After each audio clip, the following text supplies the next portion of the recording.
નમસ્કાર દર્શક મિત્રો, પાટવી ગુજરાતી ન્યૂઝ ચેનલ માં આપનું હાર્દિક સ્વાગત છે। જંબુસર તાલુકાના માગનાથ ગામ પાસે આવેલ સેફ અન્વયરો કેમિકલ કંપની દ્વારા કેમિકલયુક્ત પાણી છોડતા મગનાથ ગામની ખેતરોમાં પાણી પસરી જતા ખેડૂતોનો રોષ વ્યાપક જોવા મળ્યો। આ કેમિકલ કંપની જ્યારથી શરૂ થઈ છે ત્યાંથી વિવાદોમાં સપડાયેલી છે। હંમેશા વિવાદ રહેતી કંપની ગૌચર જમીનમાં રસ્તાઓ, નીલગાય તળાવના પાણીના કારણે મૃત્યુ થયું હતું। આશરે 281 એકર માંગ ખેતીલાયક ફળદ્રુપ જમીનમાં પોતાનો પ્રોજેક્ટ તૈયાર કર્યો છે અને આ કેમિકલ કંપની ગુજરાત રાજ્યભરમાંથી કેમિકલ જોખમી કચરો લાવીને એકત્ર કરી પોતાના મસમોટા કેમિકલોના તળાવોમાં દફન કરે છે, એવા મગનાથ ખેડૂતોએ આક્ષેપ કર્યો છે। ત્યારે માંગનાથ ગામના ખેડૂતો જયેશભાઈ પટેલ, ભરતભાઈ મકવાણા, રોહિતસિંહ સિંધા, મુકેશભાઈ સિમર, મુકેશભાઈ ઠાકોર, ઉદેશીભાઈ સિંધા જેવા ખેડૂતોએ જણાવ્યું હતું કે આ સેફ એન્વાયરો કંપની દ્વારા એમના કેમિકલયુક્ત વાળા મોટા તળાવમાંથી કેમિકલયુક્ત પાણી છોડવામાં આવ્યું છે, જે અમારી ફળદ્રુપ જમીનમાં પ્રસરી ગયું છે। આ ઘટનાને લઈ તાત્કાલિક અમે ગુજરાત પોલ્યુશન કંટ્રોલ બોર્ડમાં જાણ કરી હતી। ત્યારે ભરૂચના જીપીસીપીના અધિકારીઓ સ્થળે દોડી આવ્યા હતા અને કંપનીના કેમિકલયુક્ત તળાવમાંથી કેમિકલયુક્ત પાણી બહાર કાઢતા રંગે હાથ ઝડપી પાડ્યા હતા અને તાત્કાલિક પાણીના સેમ્પલો લીધા હતા। હવે એ જોવાનું રહ્યું છે કે જીપીસીપીના અધિકારીઓ કોની સાથે રહે છે। તનતોડ મહેનત કરીને જીવી રહેલા ખેડૂતો સાથે કંપનીના બાબુઓ સાથે કેમિકલ કંપનીના મન ફાવે તેમ સરકારી કાયદા નિયમોનો ભંગ કરે છે અને સરકાર જાણે એમના ખિસ્સા માંગ હોય એ રીતે સરકારી કાયદાના નિયમોને ઘસીને પી જાય છે। શું ખરેખર સરકાર આ કેમિકલ કંપનીના બાબુઓની છે, એવું લોકમુખે ચર્ચાઈ રહ્યું છે। બાઇટ ભરતભાઈ મકવાણા, ખેડૂત આગેવાન, રિપોર્ટર મુન્નાભાઈ ઠાકોર, જંબુસર। મારું નામ મકવાણા ભારતભાઈ રમણભાઈ છે। હું મંગનાથનો રહેવાસી છું, ખેડૂત ખાતેદાર છું। મંગનાથ ગામે સેફ એન્વાયરો નામની કંપની આવેલી છે, જે બહારથી કેમિકલ કચરો લાવે, વેસ્ટ લાવે છે, બહારના રાજ્યનું બિલ આવે છે અને અહીંયા ઠાલવે છે અને ઊંડા તળાવ બનાવવામાં નાખેલા છે, જેના લીધે ભૂગર્ભ જળમાં પાણી ઉતરે છે। હાલમાં આપણે જોઈ રહ્યા છે ચોમાસાની સિઝન છે અને કંપની અમે ઘણા વારંવાર કહે છે કે ભાઈ તમારું પાણી બહાર ના જોઈએ।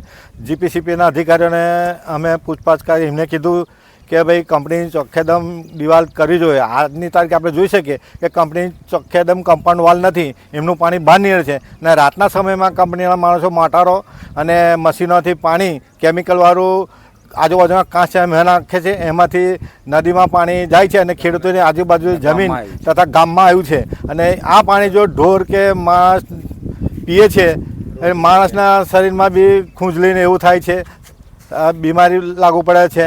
ઘણા સમયથી અમે કલેક્ટરને, મામલતદારને, પ્રાંત અધિકારીને રજૂઆત કરી છે અને આ લોકોએ જે ગૌચરની જમીન છે એમાં રસ્તો બનાવી દબાણ કરેલું છે। સરકારના બેઠેલા અધિકારીઓના કાન બહેરા થઈ ગયેલા છે, એમને ખેડૂતની કોઈ પડેલ નથી, એમના અવાજ એમના કાન સુધી પહોંચતો નથી। બસ। મારું નામ રોહિત કુમાર હિંમતસિંહ સિંધા છે। હું મંગનાથ ગામનો ખેડૂત છું। અમે અમારા ગામ પર એક સેફ એન્વાયરો કરીને ઝેરી કંપની આવેલી છે, એને અમે વારંવાર કલેક્ટર સાહેબ, પ્રાંત સાહેબ, ટીડીઓ સાહેબ બધાને રજૂઆત કરતા એમને કોઈ કાયદેસર રીતે કોઈ એ કર્યું નથી ને કેમિકલવાળું પાણી પણ બહાર છોડે છે અને એમ છતાં બી એમને ગૌચર દબાણ કરેલું છે।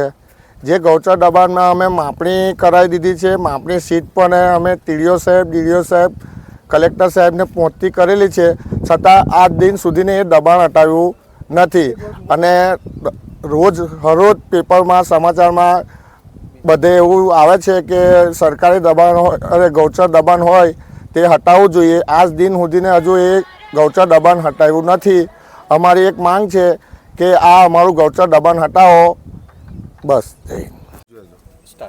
મારું નામ જયેશભાઈ મનુભાઈ પટેલ, મંગનાથ ગામના રહેવાસી। મંગનાથ ગામે સેફ એન્વાયરો કંપની આવેલી છે। આ કંપની વારંવાર કેમિકલ યુક્ત પાણી જમીનમાં છોડે છે, ભૂગર્ભમાં છોડે છે અને બધું નુકસાન થઈ રહ્યું છે। ગાયો પાણી પીવે છે, ગાયો કેમિકલવાળું પાણી પીવે છે। અમારી નજર અમે 2 વખત 3 છોડેલું છે, ગયા મહિને બી અમે ગાયો પાણી પીતા જોયેલું છે। અત્યારે આજે ગામના જે પેન્ટર રસ્તો છે ત્યાં આગળ બી લાલ પાણી ઝેરીવાળું દેખાય છે। અહીંયા બી અત્યારે જોવા આવ્યા છે આપણે, ત્યાં બી લાલ પાણી જ છે અને ત્યાં માછલી બી મરી ગઈ છે। આવું અનેક પ્રશ્નો ઊભા થાય છે અને જ્યારે ખેડૂતો જોવા આવ્યા છે ત્યારે ઉપર પારોમાં દે ખાલી પેલો સિક્યુરિટી આગળથી ગેટ પરથી ફોન કરી દે એટલે અહીંયા આગળ જેસીબી લાગી જાય અને પારોમાં જ દે માટીનો એટલે કામ પૂરું. કોઈ જાતની દિવાલ છે નહીં, દિવાલો ખાલી તારની વારની જ છે. ખાલી ખેતર જે ખેડૂત બોલે છે ત્યાં આગળ થોડીક જગ્યા પર જ ખાલી દિવાલ છે, તે બી પેલી ફાટલી દિવાલ આવે એ પ્રકારની દિવાલો છે. એટલે જીપીસીપીના રૂલ્સનું કોઈ પાલન જ નહીં. તેમ છતાં કંપનીના નિયમો પ્રમાણે કેમ ચાલે છે એ જ અમારે જોવાનો પ્રશ્ન છે. જીપીસીપી એને પરમિશન કેવી રીતે આપી એ બી એક સવાલ ઊભો થાય છે. માં રાજકારણમાં સંડોવાયેલા છે, જેથી કરીને એનો કોઈ પ્રશ્નનો ઉકેલ આવતો નથી. ગૌચરની જમીનમાં દબાણ છે એમ કલેક્ટરોને બધા એવું કહે છે કે ગૌચર દબાણો દૂર કરો, રાજકારણી એવું કહે છે કે ગૌચર દબાણો દૂર કરો, પણ ગૌચર દબાણ જે કરવાનું છે તે તો કરતા નથી. અને જેને ખાલી પેલા લોકો જે ખેતરમાં વાવ્યું છે એને કહ્યું છે એમ દબાણ દૂર કરી નાખે છે બીજા જિલ્લાઓમાં. તો આ ગૌચર દેખાતું નથી રાજકારણીઓને, ક્યારે એનો ઉકેલ લાવશે એ મને સમજ નથી પડતી. ગાયોને એ બધું પ્રશ્ન ઊભો થાય છે ગૌચરનો, અને કાલે બી ગાયાવાળાને હેરાન કરતા હતા આ લોકો.